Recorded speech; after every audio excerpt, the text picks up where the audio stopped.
In transportation, one of our biggest issues will be devolution of secondary roads. This is an issue that comes up every year, and it's one that we'll be dealing with again in 2015. Another issue is how to best regulate transportation network companies such as Uber and Sidecar. We're having stakeholder discussions right now with the Department of Motor Vehicles on how to best regulate TNCs at the state and local level. Eric, what's happening in economic development and planning? Two major issues. One, workforce development. The governor has said that changing and improving workforce development in Virginia will be a top priority for him next year. There's a lot of members of the General Assembly with interest in that topic, so we're working to protect the county interests and process and improving our local economies through workforce development. The other major piece is local land use control.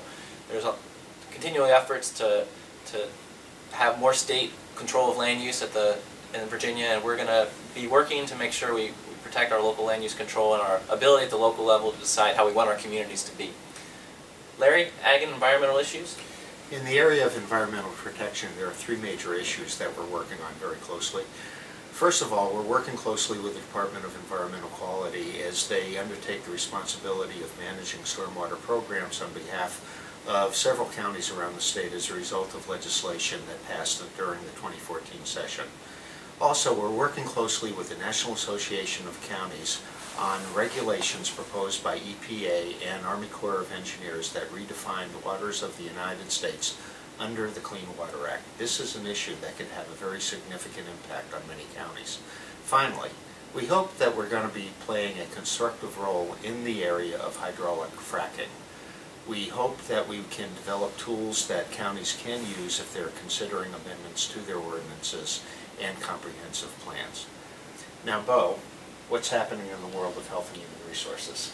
Boils down to funding. Each and every year we deal with funding for comprehensive services, mental health, and the types of services that our localities perform in the HHR area, but also trying to protect and give our counties the ability to provide case-tailored services and have flexibility at the local level to carry out those programs. Eric, what's happening in general government? Our General Government Steering Committee deals with a lot of different issues. I'd break them into two main issues for the upcoming year: funding for constitutional officers, for our jails, for pension reform, as there's many increased costs related to pension reform.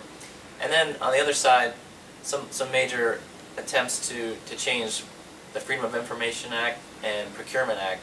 We'll be looking at there's some studies going on this summer. We'll be looking at ways to protect county interests in any potential changes. So those are the main topics for us. And Larry, how about for you in Education Steering Committee? Funding is always the major issue with respect to education. VACO will be advocating for the General Assembly to meet its responsibilities in fully funding the standards of quality. Also, VACO has formed a small working group to study ways in which the local composite index is calculated. Bo, to wrap up? Wrapping up, just to remind our members of local business taxes again will be a big issue in 2015, and we want to protect our county's ability to levy and collect local business taxes. Also to protect our county's interest with the Virginia state budget.